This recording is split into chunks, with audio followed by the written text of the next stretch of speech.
Halo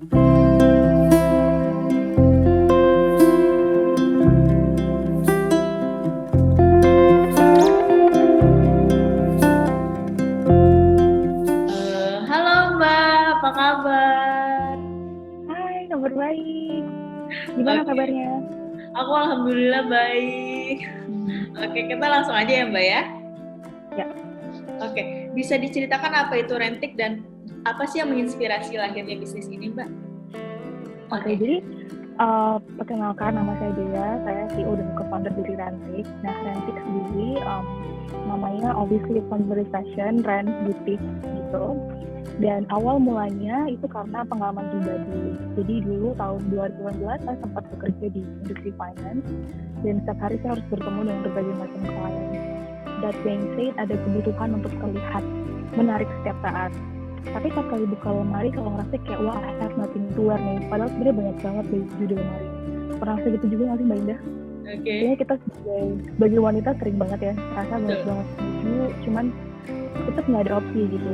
Ya, Akhirnya setelah itu saya coba bikin research ke 500 perempuan di Indonesia dan hasilnya betul. Jadi 98% of them mereka bilang memang selalu ngerasa kayaknya nggak ada baju yang cocok untuk dipakai setiap hari. Dan ternyata dari mereka bercerita juga gitu, mereka tuh spend mungkin kurang lebih 600.000 per bulan untuk beli 1 atau 2 item fashion. Cuman tetap mereka masih ngerasa tetap membutuhkan item yang lebih banyak lagi. Tapi however budgetnya itu nggak cukup gitu. Jadi di sini Rantik melihat ada gapnya. Akhirnya apa yang kita offer sebenarnya ke user adalah kita memberikan opsi supaya mereka bisa menikmati koleksi desainer, fashion koleksi desainer dengan harga yang affordable, mulai dari Rp8.000 per 4 hari penjualan. Gitu. That's the first reason. Jadi pertama karena emang misinya untuk bisa empowering perempuan di Indonesia supaya bisa terlihat cantik setiap saat. Yang kedua yang sebenarnya juga saya selalu berusaha untuk raise awareness. Industri fashion itu salah satu industri penyumbang limbah terbesar di dunia. Jadi kalau kita ngomongin jumlah limbahnya itu sampai 6,7 juta ton setiap tahun. Kalau misalkan ambil dari segi simple math-nya tuh gini, let's say satu orang misalkan Mbak Indah satu karya belanja 3 fashion item setiap bulan dikalikan 12 itu 36 pieces kan. Nah, dari item-item itu kan nggak mungkin semuanya dipakai tahun berikutnya, bener nggak? Pasti kan ada aja yang kayak udah rusak atau mungkin ada yang copot tensinya yang emang unrepairable gitu. Automatically ini pasti akan dibuang kan. Itulah yang menyumbang sampahnya fashion. Dan tentunya baju itu nggak gampang terurai, terutama kalau bahannya itu polyester gitu. Jadi di situ makanya Rantik hadir tadi selain misinya pertama untuk bisa empowering perempuan untuk terlihat cantik dan kaya setiap saat menggunakan baju desainer yang harganya ekonomis.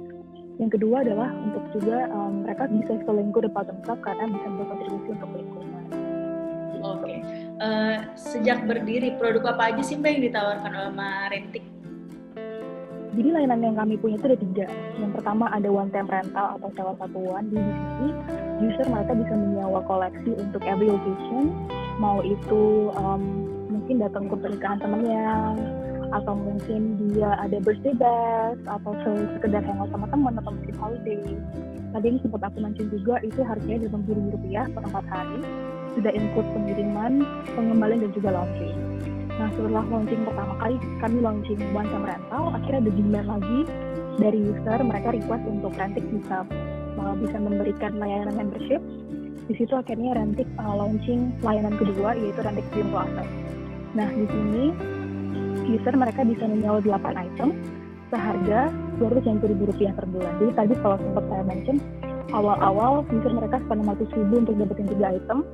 Sekarang mereka bisa dapetin 8 item cuman seharga setengahnya. Jadi it's very bisa dibilang win-win solution gitu untuk para perempuan juga kan. Nah yang terakhir yang baru banget kami launching 4 bulan lalu itu adalah fitur sale. Jadi di sini user bisa beli pre-love, koleksi club dan juga koleksi baru dari desainer. Pandangan Mbak sendiri menghadapi pesaing-pesaing kayak rental-rental baju di Indonesia gimana sih Mbak? Oke, jadi di Rantik sendiri memang kami nggak pernah fokus sama eksternal, so fokusnya ke internal. Gimana caranya company bisa memberi pelayanan terbaik untuk usernya, baik dari mulai dari awal customer journey, dari mulai customer service-nya, hingga mereka terima item, hingga mereka return barangnya. Itu yang sebenarnya fokus Rantik di situ. Jadi tadi sih karena kami nggak pernah fokus ke pihak eksternal, jadi of course we're open kalau misalkan ada kompetitor, ya kita cuma ingin bisa strive to be the best. Oke, pengalaman paling menarik selama menjalankan bisnis ini apa, Mbak? Banyak banget. Jadi awal Rantik dibuat, kami sempat ikutan Jakarta Fashion Week. Jadi ketika itu Rantik berkolaborasi sama 3 lokal designer, perempuan semuanya, sesuai dengan misinya Rantik juga bisa empowering women.